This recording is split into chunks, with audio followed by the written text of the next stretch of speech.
Hello everyone, welcome back to the channel. मेरा नाम है जीनत और आज हम लोग इस वीडियो में क्लास 10th की मैथ की एक्सरसाइज 7.1 डिस्कस करेंगे। एक्सरसाइज 7.1 के क्वेश्चन नंबर 1 में राइट है, find the distance between the following pairs of points. दिए गए जो पॉइंट्स हैं उनके बीच की डिस्टेंस हमें फाइंड आउट करनी है। तो जैसे कि ये जो चैप्टर 7 है ये कोऑर्डिनेट ज्योमेट्री पर है। ये चैप्टर का नाम है कोऑर्डिनेट ज्योमेट्री। तो थोड़ा सा हम लोग बेसिक कॉन्सेप्ट समझ लेते हैं। आपको पहले से भी पता होगा लेकिन फिर भी एक बार हम लोग देख लेते हैं। तो कोऑर्डिनेट ज्योमेट्री में बेसिकली दो हम एक्सेस मान के चलते हैं, एक एक्स एक्सेस और दूसरा वाई एक्सेस। एक्स एक्सेस और वाई एक्सेस दोनों एक दूसरे के परपेंडिकुलर होती हैं। जहाँ पे ये दोनों एक दूसरे को क्रॉस कर रही होती हैं उस पॉइंट को हम बोलते हैं ओ, यानी कि ओरिजिन वाला पॉइंट। यहाँ पे दोनों ही एक्स और वाई एक्सेस के दोनों पॉइंट के जो कोऑर्डिनेट होते हैं वो होते हैं 0,0। अब हम समझ लेते हैं कोऑर्डिनेट क्या होते हैं। कोऑर्डिनेट का मतलब होता है कि वो जो पर्टिकुलर पॉइंट है उसकी क्या पोजीशन है एक्स एक्सेस और वाई एक्सेस पर।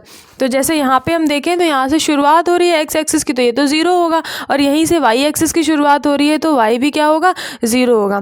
कोऑर्डिनेट्स में जो पहली जो हम नंबर लिखते हैं उसे बोला जाता है, वो नंबर होता है एक्स एक्सिस का, इसलिए उसे हम बोलते हैं एब्सिसा। और जो दूसरा नंबर होता है वो वाई एक्सिस की पोजीशन को डिनोट करता है तो उसे बोलते हैं ऑर्डिनेट, और पूरे ब्रैकेट को बोला जाता है कोऑर्डिनेट। ठीक है, इस तरह से जब हम यहाँ पे एक्स एक्सिस और वाई एक्सिस बनाते हैं तो हमारे 4 क्वाड्रेंट्स बन जाते हैं, first quadrant, second quadrant, third quadrant और फोर्थ क्वाड्रेंट। तो फर्स्ट क्वाड्रेंट में दोनों एक्स और वाई की वैल्यू क्या रहती हैं, पॉजिटिव रहती हैं, इसीलिए इसे प्लस प्लस से डिनोट किया जाता है। फिर इसी तरह से अगर हम सेकंड क्वाड्रेंट को देखें तो सेकंड क्वाड्रेंट में एक्स की वैल्यू नेगेटिव रहेगी और वाई की वैल्यू पॉजिटिव रहेगी।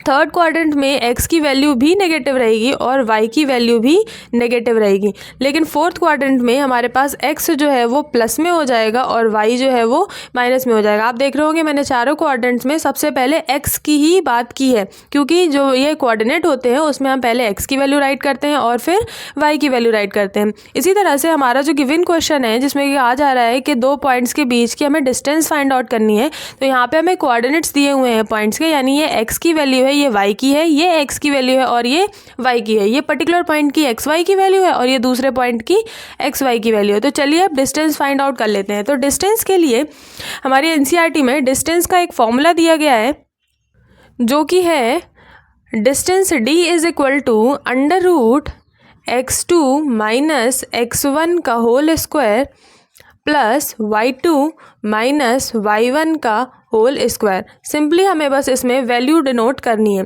तो हमारा जो फर्स्ट पॉइंट है वो ये वाला है और जो हमारा सेकंड पॉइंट है उसे अगर हम इसे अज्यूम कर लें तो फर्स्ट पॉइंट के लिए ये हो गई हमारे x1 की वैल्यू, ये हो गई y1 की वैल्यू, ये वाली हो जाएगी x2 की वैल्यू और ये हो जाएगी y2 की वैल्यू। तो बस अब हम यहाँ वैल्यू पुट करने जा रहे हैं। तो आप देखिएगा ध्यान से, x2 की वैल्यू कितनी है, 4 है, तो यहाँ पे हमने कर दिया 4। अंडर रूट था तो पहले हमने अंडर रूट लगा दिया। अब 4 माइनस x1 की वैल्यू है 2 का होल स्क्वायर प्लस y2 की वैल्यू है 1 माइनस y1 की वैल्यू है 3, उसका भी हमें क्या करना है, होल स्क्वायर करना है। तो 4 में से 2 जाएगा तो 2 बचेगा और 2 का स्क्वायर करेंगे तो कितना आएगा, 4 प्लस 3 में से 1 जाएगा तो -2 बचेगा यहाँ पे, क्योंकि -3 है यहाँ पे। तो -2 का भी हम जब स्क्वायर करेंगे तब भी कितना आएगा, 4 आएगा। तो ये आ जाएगा किसके अंदर, अंडर रूट के अंदर। ठीक है, जब इन दोनों को ऐड करेंगे तो यहाँ पे आ जाएगा 8। आप चाहें तो इसे ऐसे भी छोड़ सकते हैं कि अंडर रूट 8 आ गया आंसर। अदरवाइज आप चाहें तो इस 8 को बाहर भी निकाल सकते हैं। बाहर कैसे निकलेगा, इसे हम राइट कर सकते हैं 4 × 2, 4 2 8 हो जाएगा और 4 किसका रूट होता है, 2 का। तो यहाँ से हम इसे राइट कर सकते हैं 2√2। एक 2 अंदर रह जाएगा और 4 का 2 बाहर निकल के आ जाएगा, तो 2√2 भी इसका आंसर हो सकता है। दोनों ही आंसर सही है। आप अंडर रूट 8 बोलेंगे तो भी सही है, 2√2 बोलेंगे तो वो भी सही है। तो चलिए नेक्स्ट स्लाइड में इसका सेकंड पार्ट देख लेते हैं। फर्स्ट पॉइंट की तरह ही सेकंड पॉइंट में भी हमें दो कोऑर्डिनेट्स दिए हुए हैं और उनके बीच की हमें डिस्टेंस फाइंड करनी है। तो अगेन हम यही वाला फॉर्मूला रखेंगे जो यहाँ पे राइट है कि under root x2 minus x1 का whole square plus y2 minus y1 का whole square.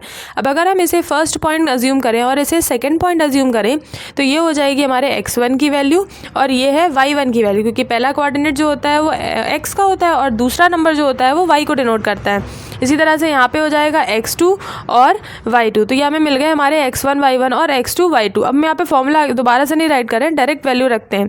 Under root x2 minus x1, तो x2 है -1 तो ये कर दिया -1 माइनस -5, तो 2 बार माइनस आएगा तो ये प्लस हो जाएगा यहाँ पे।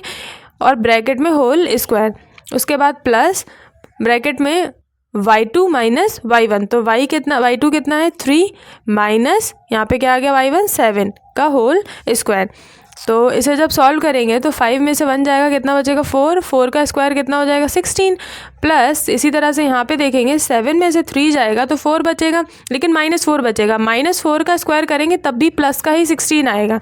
ठीक है, जैसे हम लोग -4 का स्क्वायर कर रहे हैं तो -4 इंटू -4, तो माइनस से माइनस कैंसिल हो जाएगा, तो कितना आ जाएगा 16 आ जाएगा। ठीक है, तो 16 + 16 कितना हो जाएगा यहाँ पे 32 हो जाएगा। अब 32 को आप चाहें तो एज इट इज़ छोड़ दें, 32 छोड़ दें, या इसमें से कुछ बाहर निकाल लें और कुछ अंदर ही रहने दें। जैसे कि हम यहाँ पे लिख सकते हैं ऐसे 16 2 ज़ा 32, तो 16 2 ज़ा 32 लिखते ही ये 16 4 का है रूट 2, तो अब बाहर निकलेगा नहीं क्योंकि 2 का कोई पेयर नहीं है यहाँ पे, तो ये हो जाएगा 4√2, यानी इसे 32 को हम राइट कर सकते हैं 4√2।